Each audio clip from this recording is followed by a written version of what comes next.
दोस्तों साल था 2021 और जब सभी किसान दूसरी फसल लगा रहे थे तो हमने निश्चय किया कि हम जो है टमाटर की फसल लेंगे। और टमाटर की फसल का जब हमने विचार किया तो सबसे बड़ी समस्या हमारे सामने जो आई वो थी बारिश। आपने देखा होगा कि 2021 में बारिश ने काफ़ी टमाटर की फसल को बहुत व्यापक रूप से नुकसान पहुंचाया था। जो उत्पादक राज्य थे हमारे टमाटर के, उन पर अतिवृष्टि होने के कारण टमाटर की जो फसल है वो पूरे तरीके से बर्बाद हो चुकी थी।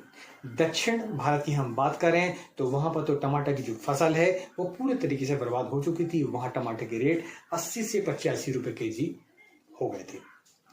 उस समय पर जिन किसान भाइयों ने टमाटर की फसल को बारिश से बचाया, यानी हमने भी बारिश से हमारी टमाटर की फसल को बचाया था, तो अच्छा मुनाफा कमाया और फसल भी हमारी बढ़िया रही। हमने टमाटर की फसल के लिए जो बढ़िया मैनेजमेंट किया तो हमने मुनाफा भी अच्छा कमाया। दोस्तों खेती एक बढ़िया कमाई का जरिया है, मगर आपको ध्यान देना पड़ेगा कि खेती को कैसे किया जाए। आपका मैनेजमेंट यदि बढ़िया होता है, यदि आप जो प्रिवेंटिव रूप से काम करते हैं तो आप देखेंगे कि टमाटर की जो फसल है या फिर अन्य फसलें हैं आपको बढ़िया मुनाफा देंगी। आगे मैं इस वीडियो में आपको बारिश से आने वाली समस्याओं के बारे में रूबरू कराऊंगा और साथ में उसके निदान भी दूंगा। तो चलिए दोस्तों वीडियो की शुरुआत करते हैं। मैं हूँ राकेश साहू, आप देख रहे हैं एग्रो जीवन बातें किसान की।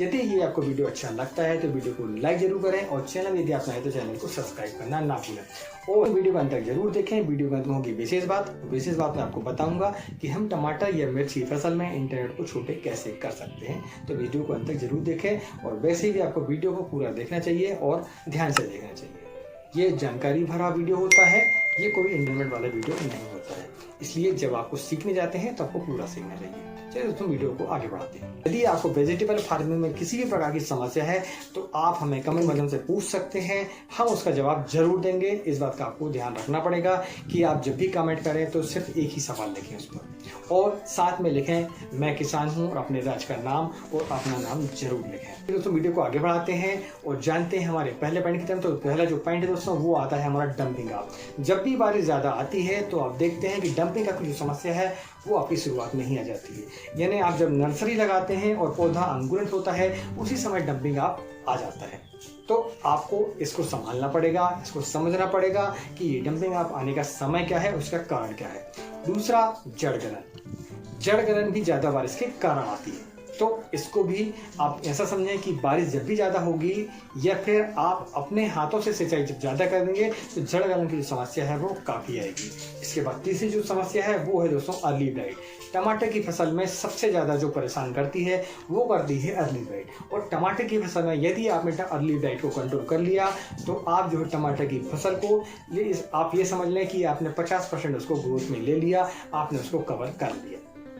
इसके बाद जो हमारा चौथा पॉइंट है दोस्तों बैक्टीरियल ब्लाइट। बैक्टीरियल ब्लाइट भी जब भी बारिश ज़्यादा होती है, तापमान हमारा ज़्यादा होता है और वायु में जब आर्द्रता बढ़ जाती है, नमी जब बढ़ जाती है तो आप देखते हैं कि बैक्टीरियल ब्लाइट की समस्याएं काफ़ी आती हैं। बैक्टीरियल ब्लाइट से लड़ने के लिए आपको कुछ बैक्टीरियानाशक का इस्तेमाल करना पड़ता है जिसको मैं आगे बताऊंगा इस वीडियो में। पांचवा पॉइंट है दोस्तों फूलों का झड़ना यानी कि फ्लावर ड्रॉपिंग। जब बारिश एक्सेस होती है या फिर आप नाइट्रोजन की मात्रा इसमें ज़्यादा दे देते हैं तो फ्लावर ड्रॉपिंग की समस्या आपको काफ़ी देखने को मिलती है। इसलिए आप बारिश को तो रोक नहीं सकते, मगर आप अपने हाथों से जो पानी देते हैं आप ज़्यादा उसको आप रोक सकते हैं और आप जो नाइट्रोजन की मात्रा ज़्यादा देने वाली थे उसको कम करें। तो चलिए दोस्तों ये रही आपकी समस्याएं, अब हम इनका निदान जानते हैं। तो निदान में सबसे पहले आपको बता दूं कि डंपिंग ऑफ ऐसी समस्या है जो कि एक फंगस के कारण होती है और वह शुरुआत में ही आ जाती है। तो डंपिंग ऑफ से रोकने के लिए आपको साफ पाउडर का इस्तेमाल करना पड़ेगा जिसमें कि कार्बाडाजिम प्लस मैंगोजेब होता है। इसके अलावा आप रेडोमिल गोल्ड का भी इस्तेमाल कर सकते हैं और या फिर रोको जिसमें थायोप्राइड मिथाइल होता है उसका भी इस्तेमाल आप कर सकते हैं। आप चाहें तो फोलियो गोल्ड का भी इस्तेमाल इसमें कर सकते हैं।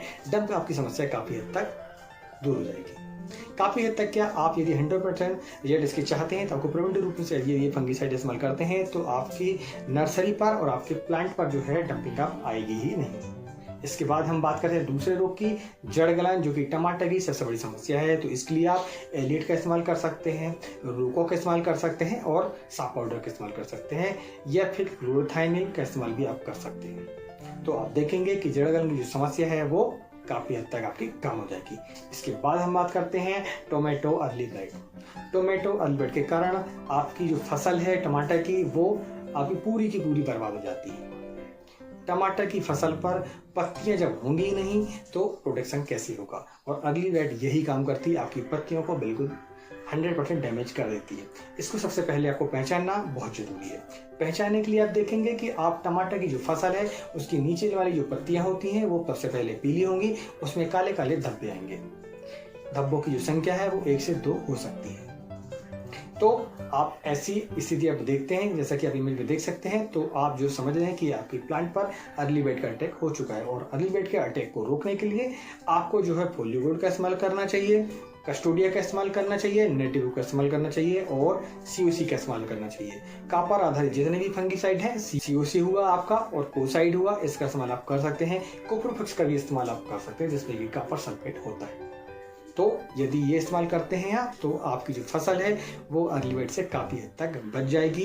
यदि आप प्रिवेंटिव में इसका इस्तेमाल करते हैं तो आपकी फसल पर अर्ली ब्लाइट आएगी ही नहीं। हम बढ़ते हैं चौथे पॉइंट की तरफ। तो चौथा पॉइंट है दोस्तों वो है टोमेटो बैक्टीरियल ब्लाइट। टमाटर की फसल पर बैक्टीरियल ब्लाइट जो है काफ़ी हद तक नुकसान करती है, तो इसको पहचानना सबसे पहले बहुत जरूरी है। तो टमाटर की फसल में बैक्टीरियल ब्लाइट को कैसे पहचानें? आप देखेंगे कि पत्तियों पर जो है काले काले धब्बे एक से ज्यादा संख्या में होंगे, यानी कि ज्यादा संख्या पर।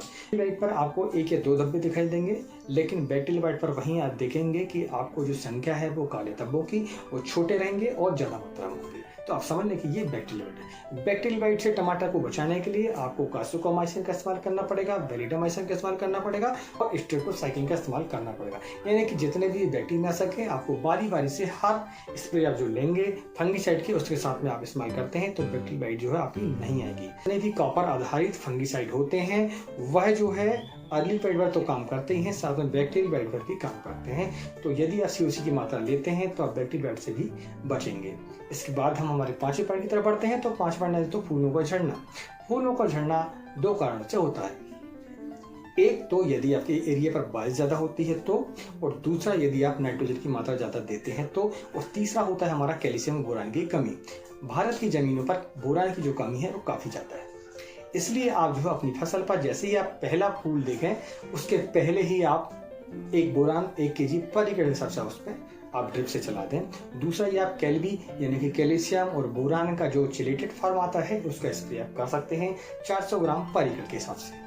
तो आप देखेंगे कि आपके फूलों को झड़ना काफी हद तक कम हो जाएगा। और इसके बाद भी यदि आपके फूलों को झड़ने नहीं रुकते हैं तो आप जो है प्लाइनोपेक्स का इस्तेमाल करते हैं 100 ml पर एकड़ के हिसाब से, तो आप देखेंगे कि आपके जो फ्लावर हैं वो फल में कन्वर्ट बढ़िया तरीके से होंगे, आप यदि नाइट्रोजन को कंट्रोल कर लेते हैं तो ये रही दोस्तों बारिश के कारण होने वाली समस्याएं और उनके निदान।